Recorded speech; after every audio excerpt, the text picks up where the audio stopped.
Hi, this is Charting Man Dan of TheChartGuys.com, home of technical analysis education. Click the link for a free week trial, no credit card required, and gain access to our multiple live broadcasts daily, community chat room, educational videos, nightly watch lists, and more. Invest in your education and future and join the community today.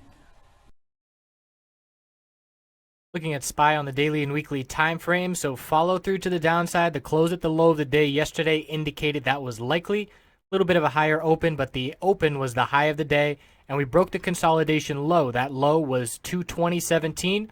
We lost that hourly 100 period moving average resistance, and we are still consolidating. It's still normal and healthy at this point, and I've been saying we could pull all the way back to 216 really, and still be looking fine testing these moving average supports. So we're looking at 219.15, the low of today, 218.29, and then the middle Bollinger Band will be right around that level tomorrow as well. Keeping an eye out for a potential bearish MACD cross. The RSI is cooling off from the 70 level. And the weekly time frame is rejecting from the upper Bollinger Band 221.34 and forming a bearish reversal candlestick. Middle Bollinger Band support on the weekly is down at 215.73. And we're currently negating the bullish MACD cross as long as we continue to consolidate. So there was plenty of action today, and we're seeing, actually, let's look at QQQ. QQQ is heavily weighted in the technology sector, and technology has been selling off the past 2 days. Look at QQQ on increasing bear volume, an all-out dump.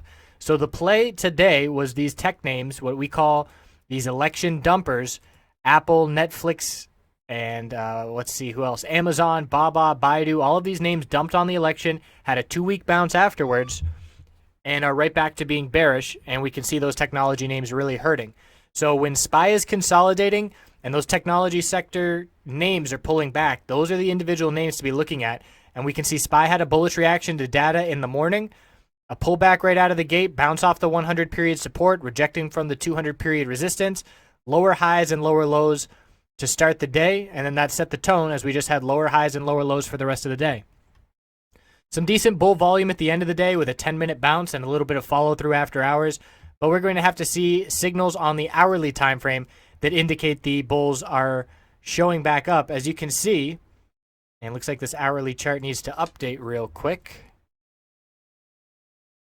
So the 200-hour moving average resistance, there we go, rejected multiple back tests. We lost it as support, rejected, and then we closed just below it at the end of the day, 219.64.